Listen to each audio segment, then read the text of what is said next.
After just 5 years of marriage, I overheard my wife tell her mom about her affair with my best friend. She said, "He is the reason why I have refused to have kids with my husband. I love him and only want to have his kids." I didn't react immediately, but what happened next was rather unexpected. I will tell you everything. First, let me quickly thank you for your continuous support. This means a lot to us. If you enjoy the stories we share, kindly subscribe to this channel. It will be great if you can leave a comment on which city you are watching from. We might just give you a shout out in our next story. Today's special shout out goes to Emma Charlotte from New York. We are glad you enjoy our stories. Now let's go deeper into the story. I used to believe that the foundation of any good marriage was trust, blind, unwavering trust. The kind that makes you sleep soundly next to someone who says they love you, never questioning where they go, what they think, or who they're texting. My name is Eric, and for 5 years I lived under the illusion that I had found the one woman on earth who was made just for me.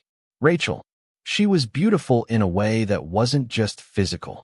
It was in the way she laughed at my corny jokes, how she remembered the smallest details about my day, and the way she said my name like it meant something sacred. We met at a networking event back when I was just starting my real estate firm. She worked in publishing and hated her job, but she made it sound poetic. She said I had kind eyes. I told her she had a voice that made me want to listen forever. Fast forward 3 years, and we were married, living in a quiet suburb just outside Atlanta, with a 2-story home and a golden retriever named Max. People called us the perfect couple, and I drank that lie like holy water. But if you live long enough in a house with termites, eventually the walls start to fall. And when they do, it's sudden, never graceful. I remember the exact moment the truth shattered everything. It was a Thursday afternoon, and I had come home early from a canceled meeting. Rachel didn't hear me come in. She was on the phone in the kitchen, her voice low but clear enough for me to catch the words that would set my soul on fire. "He's the reason I've refused to have kids with Eric. I love him and only want to have his kids." I froze. Not just physically. I felt my entire spirit go cold. She was talking to her mother. Her voice wasn't anxious or guilty. It was calm, certain, almost proud. I stood there, hidden behind the wall, hearing her speak about my best friend, David. The same man who was the best man at our wedding. The same man who held me up when my father died.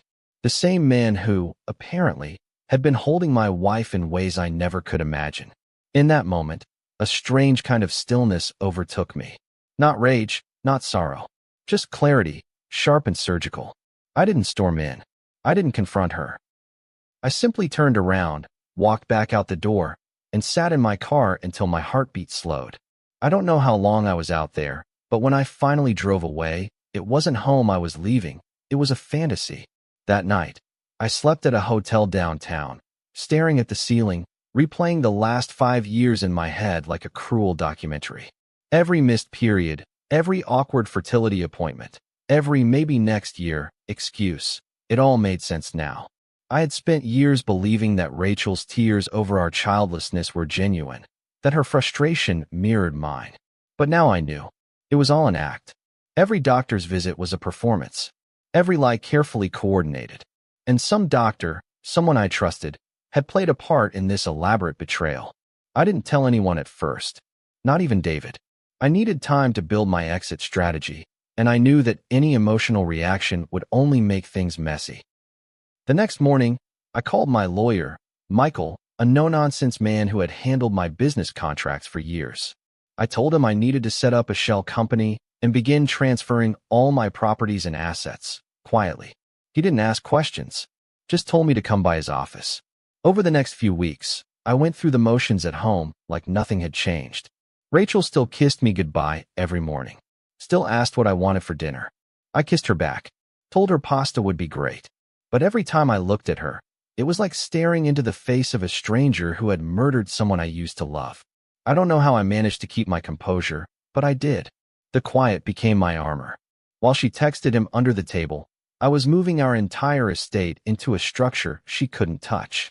Sometimes, I'd watch her laugh at something on her phone and wonder if it was him. Did she send him photos of our bedroom? Did they mock me together? Did he sit at the same poker nights pretending to be my brother while sleeping with my wife? The betrayal ran so deep, it made me question my own sanity. But more than anything, I felt shame. I had missed it all. The signs, the lies, the deceit. I had trusted her completely, and in return, she'd built a life with my best friend behind my back. And still, she slept soundly each night beside me. That's when I understood, people don't change overnight. They reveal themselves. And Rachel had finally shown me who she truly was. I knew the storm was coming. I was preparing for it. But I also knew one thing with certainty. I wouldn't be standing in the middle when it hit. I'd already begun walking away from the wreckage, one silent step at a time. For years, I carried the weight of our childlessness like a secret failing. An invisible wound that bled every time I saw a baby stroller, a Facebook post announcing someone else's bundle of joy, or even a children's cartoon playing softly in a neighbor's house as I pulled into the driveway. Rachel always had a new explanation ready. One month it was stress, the next it was her thyroid, then possibly a hormonal imbalance, then her cycle being out of rhythm. Each excuse came softly, tenderly, cushioned with half smiles and whispered apologies while she held my hand across a dinner table like she was grieving alongside me. And I believed her. God help me, I believed every word. I even defended her. When my mother hinted about seeing a specialist or suggested that maybe we needed to try harder, I'd cut her off with a quiet but firm, "We're working on it." It's not that simple, Mom. I thought I was protecting Rachel, but now I know I was only shielding the lie she had built with surgical precision. She orchestrated the deception so thoroughly it felt real. Even to me. I remember sitting in the waiting room of that upscale fertility clinic she insisted on, flipping through magazines while she met privately with the doctor. I never questioned why I wasn't included. She'd step out with red-rimmed eyes and say things like, "He said the results aren't what we hoped," or "We'll try a different medication." There was always a medical reason, something vague but plausible, something that made it seem like nature was to blame, not her choices. But that phone call with her mother shattered the illusion. "I love him and only want to have his kids." That single sentence flipped my entire reality on its head. She wasn't infertile. She wasn't trying. She was deliberately preventing pregnancy, not because of health or fear or timing, but because her heart and body were already promised to someone else. My best friend, no less. I started replaying every doctor visit, every appointment she made alone, every prescription bottle I never got to read. And then came the realization that made my stomach twist into a knot. She must have had help. Someone, some medical professional, had been complicit in keeping me in the dark. Whether it was falsified reports, manipulated tests, or just reassuring words to keep me docile, I don't know. But I do know that you can't carry on a lie like that for 5 years without someone playing along. And in that quiet betrayal, I felt something deeper than rage. I felt violated, robbed of not just my time and trust, but of the life I had dreamed about since I was a boy.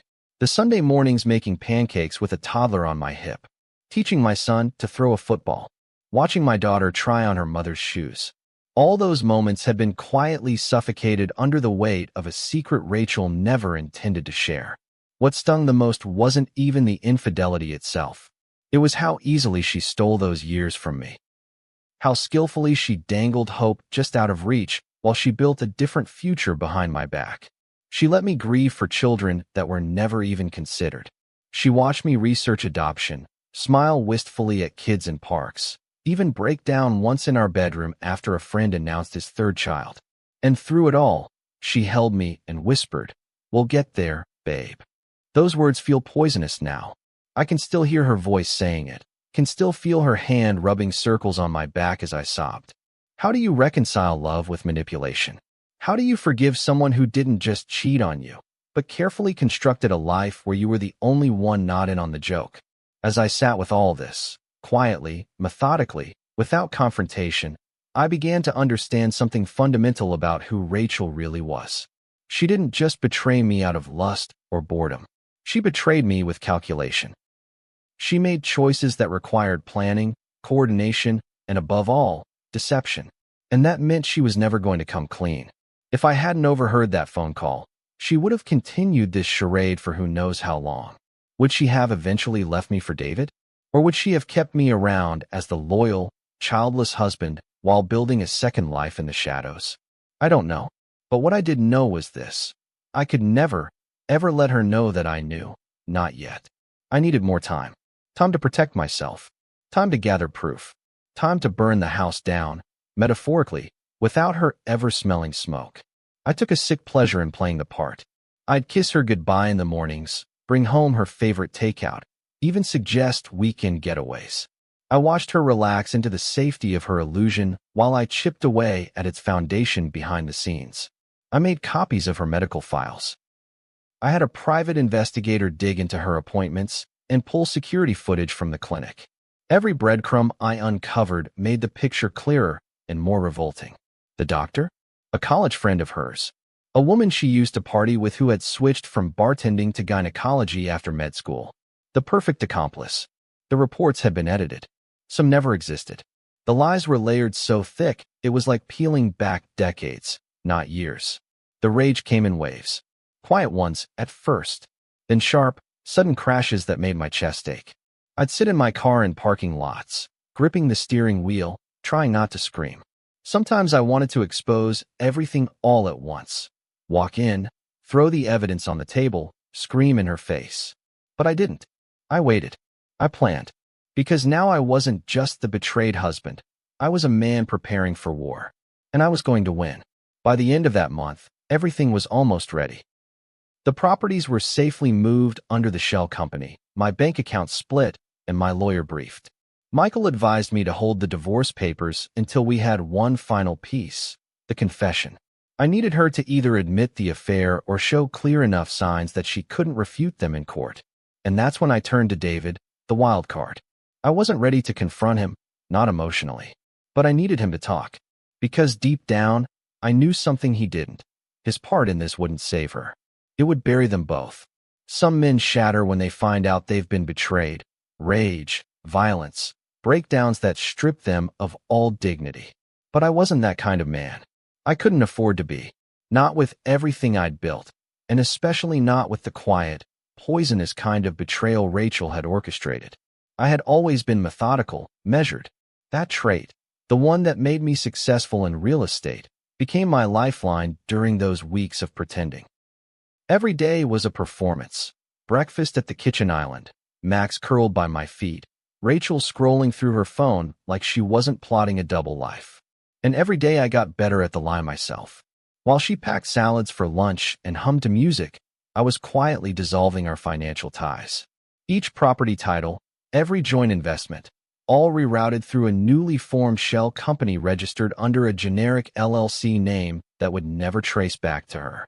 It was like wiping fingerprints off a weapon before it was ever used. I met with Michael in the back room of his office, away from windows and nosy paralegals.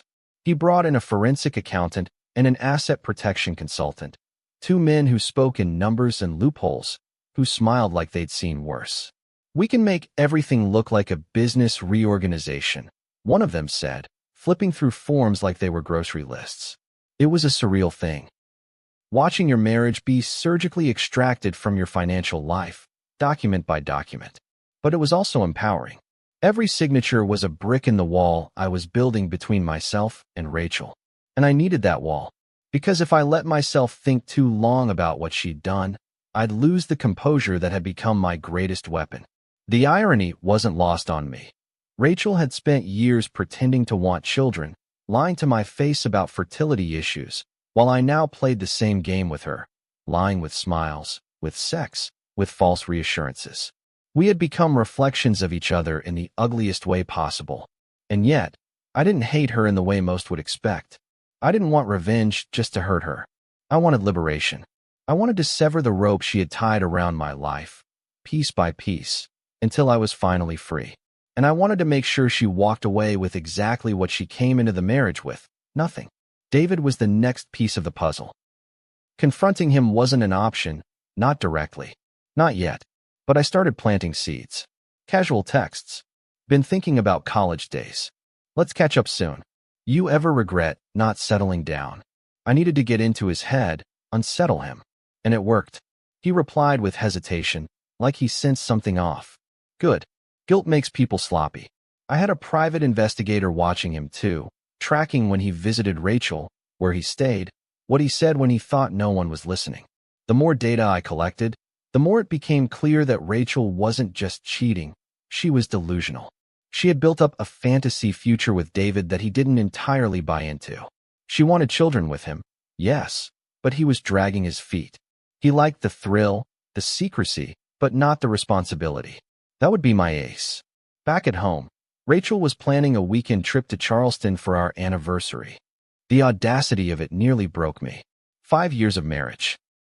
5 years of stolen dreams, of whispered lies in the dark, and she wanted to mark it with a romantic getaway. I agreed, told her I'd book the hotel, kissed her on the forehead, and the next day, I transferred the deed of our vacation property into the shell company. That night, I lay beside her in bed, pretending to fall asleep while she texted someone in the bathroom. I already knew who it was. I didn't even need to see the messages. I knew her rhythm, her patterns, the way her guilt had vanished. That's the thing about people who lie for too long. They start to believe they're invincible. I had planned to confront David last, but opportunity knocked earlier than expected. One Friday evening, he showed up unannounced. Said he was in the neighborhood. Rachel was out, thankfully. We sat on the porch, beers in hand, watching Max chase fireflies. He looked tired, worn down. And then, out of nowhere, he said, "You ever feel like you're living someone else's life?" I didn't respond. Just looked at him until he broke eye contact. That was all the confirmation I needed. I leaned in, slowly, and said, "You're going to testify." His face went pale. "What?" I repeated it. Calm low. "You're going to testify. In court. About everything. Or I will take both of you down in ways you can't imagine." He tried to deny it. Tried to deflect. But I laid out every detail, dates, photos, timelines. His face crumpled under the weight of it. "She said you didn't suspect anything," he muttered. I smiled. "That's the thing about smart men. We never show our hands until the game is over." He agreed. Out of fear, guilt, whatever. I didn't care. I just needed him to admit it under oath. That was the final piece. Michael filed the divorce papers the next week. Rachel was blindsided. Tears, screaming, the full performance. Why? What's happening? We were fine. I didn't give her anything. Just handed her the papers and walked out. She tried to challenge it, of course. Claimed innocence. Claimed confusion. But when she saw David walk into that courtroom as my first witness, her face fell in a way I'll never forget. It was the collapse of a kingdom she thought would never be touched. And I didn't say a word. Didn't gloat. Just watched her drown in the silence she had created. Courtrooms have a strange kind of stillness, sterile, almost detached from the rawness of the human drama that unfolds within them. As I sat there at the plaintiff's table, watching the judge adjust his glasses and leaf through the docket, I felt a calmness I hadn't known in years. It wasn't peace, it was resolve. The kind of quiet that comes not from the absence of noise, but from the certainty that everything you're about to say, everything you're about to reveal, is rooted in truth. Rachel walked in 5 minutes later wearing a navy blue dress she used to save for fundraisers and brunches with my mother. Her hair was styled, her face painted with just enough effort to feign dignity. But her eyes darted. She was nervous, though trying not to show it. Her attorney, a man who clearly believed her story, leaned in to whisper something, and she nodded, eyes forward, focused on playing the victim. I almost laughed. The irony, of course, was that she had spent our entire marriage scripting scenes in which she was the wronged woman. She had made me believe in a story where she was fragile, damaged by a body that wouldn't give us children, emotionally burdened by the pressure of expectation. She had cried into my shoulder, made me the keeper of her sorrow, when all along she was feeding another man the life she promised me. Now, here she was, continuing the performance. She had contested the divorce on grounds of emotional abandonment, painting herself as a wife who tried, who loved, who was left without warning. She called it cruel. She called it unjust. But when the judge asked if we had attempted mediation and I said no, because mediation only works when both parties are honest, he nodded like he already sensed this would be different. The opening arguments from her side were predictable. Her lawyer spoke about a communication breakdown, about stress, about our alleged mutual decision to delay children. Rachel dabbed her eyes. She was good, almost too good. I could see why David believed her lies for so long. She didn't flinch. She didn't falter. But then Michael stood. My lawyer was always calm, surgical with his words. He didn't posture or rant. He simply laid the foundation: asset concealment, medical misrepresentation, and finally, marital infidelity. The judge perked up at that. Rachel shifted in her seat. Her smile faltered for the first time.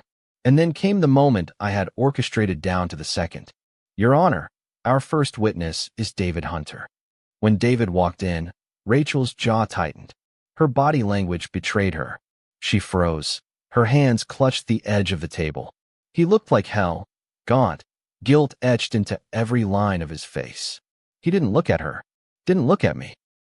Just walked to the stand, placed his hand on the Bible, and sat down like a man going to the gallows. Michael approached with the ease of someone who already knew every answer. Mr. Hunter, how long have you known the defendant? David cleared his throat. Since college. We've been friends a long time. How long have you been romantically involved with her? The pause was long. Rachel's eyes begged him to lie. But David finally whispered, over 3 years. Audible gasps from the gallery. The judge raised his brow. And just like that, the mask Rachel wore for years cracked down the middle. What followed was a brutal unraveling of her lies. David admitted everything. The affair, the conversations about having children together, even the doctor's involvement. He didn't hold back. Maybe he was trying to cleanse himself, or maybe he realized Rachel had never planned to leave me for him either. I didn't care. Every word that came out of his mouth was another nail in the coffin of her facade. Her lawyer tried to object, to paint David as an unstable witness acting out of spite, but Michael shut it down with evidence. Text messages, travel receipts, photos, all time-stamped and irrefutable. There was no room left for interpretation. This wasn't a marriage gone stale. This was fraud, betrayal, and emotional abuse wrapped in the guise of love. Rachel didn't speak the rest of the day. She sat there, stiff, her mouth set in a line, refusing to meet my gaze.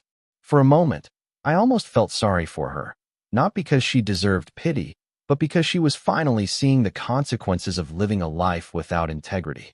But that sympathy lasted all of 2 seconds. Because while she was unraveling, I was reclaiming control. The judge ruled in my favor on every front. The assets remained protected, the divorce uncontested. Her claims of emotional abandonment were dismissed. The case, quite literally, was struck out. Done. Finalized. The woman who thought she could outmaneuver me, who had lied so cleanly and confidently for half a decade, had been dismantled in under an hour. What stayed with me, though, wasn't the victory. It was the silence that followed. That heavy, echoing silence as we stood in the hallway outside the courtroom. Rachel approached me, her face pale, mascara smudged beneath her eyes. You destroyed me, she said, voice low, brittle. I didn't respond at first. I just looked at her, really looked, and saw not a monster, but a small, scared woman who had built a kingdom of deceit and watched it burn. I said only this. You destroyed yourself. I just stopped pretending not to notice. She turned and walked away. No apologies. No last-minute confessions. Just silence. And as I stood there, watching her figure shrink down the corridor, I felt a strange emptiness. Not grief. Not triumph. Just the aftermath of truth. The earthquake had come and gone, and now the rubble was mine to walk through, alone. People think betrayal is a clean cut, a single wound that bleeds and then scabs over with time. But what they don't understand is that betrayal is layered. It doesn't just hurt once, it echoes. It burrows itself into quiet moments. A morning routine, a phone vibration, a song on the radio that used to mean something.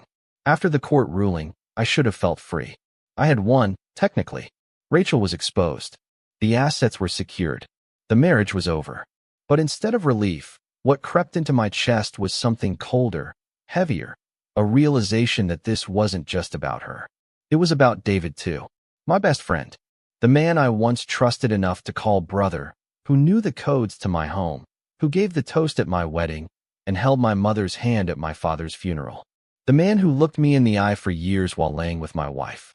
That kind of betrayal doesn't just scar, it rewires you. In the days after the trial, David called me. 3 times. I didn't answer. Each call went to voicemail, and each voicemail was more pitiful than the last. The first one was restrained, almost casual. Hey man, I, just wanted to say I'm sorry. Really, I know I screwed up. Can we talk? The second one cracked. Eric, please don't do this. I don't know what I was thinking. I was drunk. Lonely. It didn't mean anything. I miss my friend. The third one was silent at first, then breathing, then just a whisper. I hate myself. I deleted all three, because what none of them contained, despite all his words, was accountability. Regret isn't enough. Remorse isn't the same as responsibility. And you don't get to play the victim when you're the one who pulled the trigger. I thought I'd feel better cutting him off. But it wasn't that simple. David was a part of my life for nearly 2 decades. He knew my childhood fears, my career ambitions, my favorite whiskey. There were vacations we took together, poker nights, inside jokes that only made sense between us. Losing Rachel was one thing. Our love had become something hollow long before the affair. But David? He was woven into the fabric of who I thought I was. And tearing him out left holes I didn't know how to patch. For a while, I started to question my own judgment. How could I have missed it? How could I have been so blind? And worse, how many others saw it before I did and said nothing? A few weeks after the verdict, I ran into Mark, another mutual friend. He looked nervous the second he spotted me. We exchanged stiff small talk, and just as he was about to walk away, he turned and said, Look, man, I didn't know how to tell you back then, but I saw something once. Them. At a bar. It looked wrong. I asked Rachel about it later, and she laughed it off. Said they were just close. He looked at me like he expected me to punch him. I didn't. I just nodded and said, Thanks for finally telling me. But inside, I was livid. Not at Mark, not even really at David anymore, but at how easily people choose silence when the truth is ugly. That's when it hit me. Betrayal isn't just about what's done to you. It's about who allows it to happen. I tried throwing myself into work. My firm was stable, and now that the divorce was finalized, I could focus on expansion. But every empty conference room reminded me of nights I had called David after a long day, just to unwind. Every new hire brought the same question. Are you married? I'd say no. They'd ask if I had kids. And every time, I felt like screaming. Because it wasn't just a no. It was a lie. Or maybe a theft. A robbery of the life I should have had by now. And Rachel, she was radio silent. I heard through the grapevine that David had cut ties with her shortly after the trial. Something about her pushing for a baby right away. Guess it stopped being exciting when it was just them and no more sneaking around. The poetic justice of it all didn't satisfy me as much as I thought it would. They both deserved each other's ruin, sure, but even shared destruction doesn't give you your time back. One night, I sat at the dining table staring at an old photo. It was the three of us, me, Rachel, and David, on the beach. I remembered how genuine I felt that day. Sun on our faces, sand between our toes, and me holding the camera, grinning like a fool. That version of me didn't know what was coming. He believed in loyalty, in friendship, in shared futures. That man was gone now. In his place was someone more guarded, more cynical, but also, somehow, more awake. And maybe that was the only upside to devastation. It stripped away the illusions. There was a moment, sitting there in the dim light, when I almost called David back. Not to forgive, not to reconnect, just to say one thing. You didn't just betray me. You buried me. And I had to claw my way out alone. But I didn't call, because I realized he already knew. The final cut came a month later when he sent me a letter. Handwritten. Said he was leaving the state, maybe the country. That he'd lost everything. His job, his apartment, his sanity. That I was right to hate him. That if he could take it back, he would. I read it once. Folded it up. Put it in the bottom drawer of my nightstand. Not out of sentiment, but as a reminder that people don't always look like villains when they're hurting you.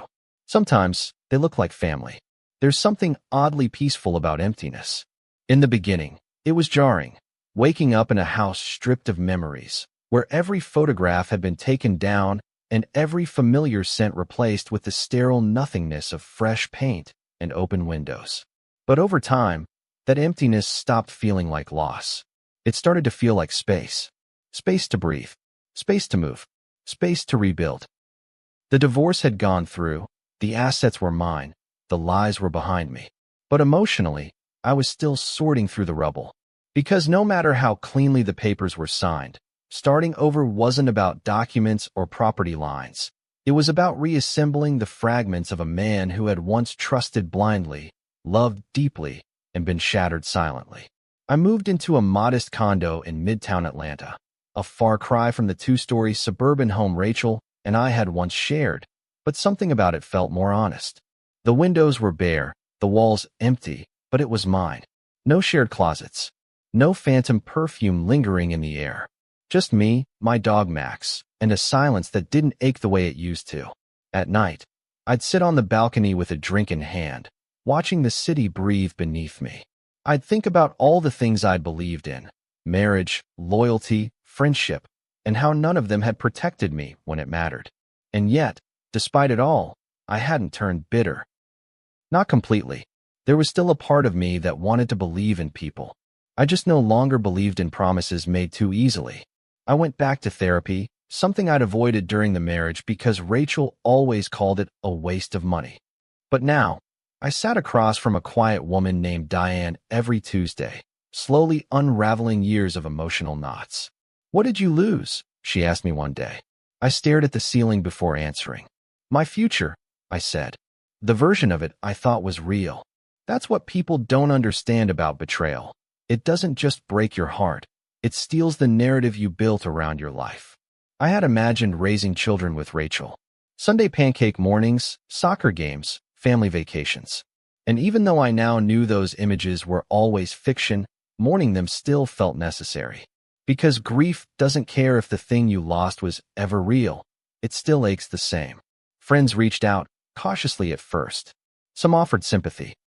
Others offered silence disguised as space. I didn't blame them.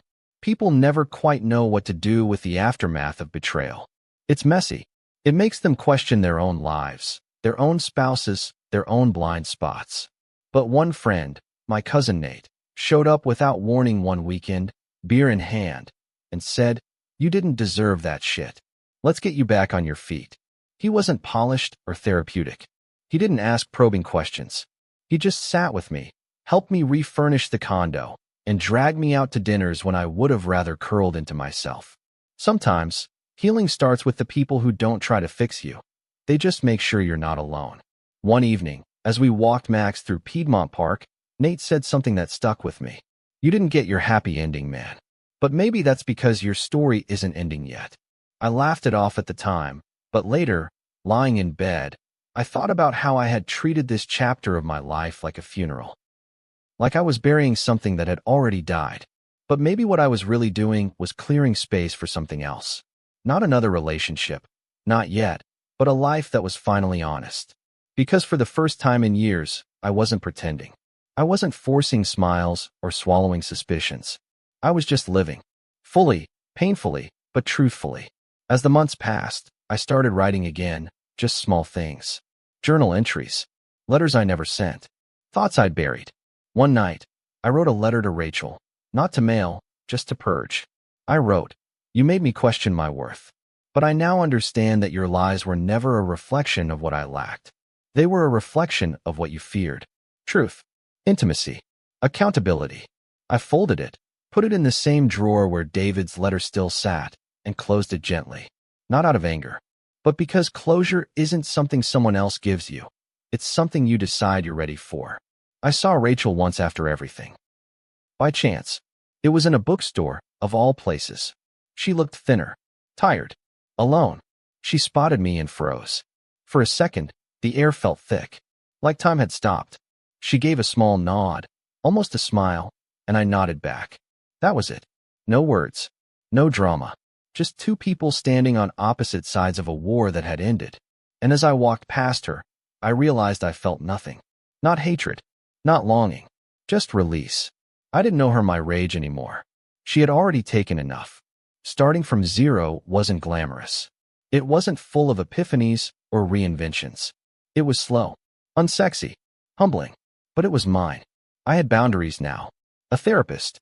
A dog who never lied. And a quiet confidence that whatever came next, whoever came next, I'd be ready. Because this time, I'd be walking in with my eyes wide open. If you've ever been betrayed by the people you trusted most, you're not alone. Starting over isn't weakness, it's strength. Sometimes, walking away is the bravest thing you can do. Let me know in the comments. Have you ever had to rebuild your life after betrayal? Share your story. Let's talk about healing, setting boundaries, and moving forward with clarity. See you soon in the next story.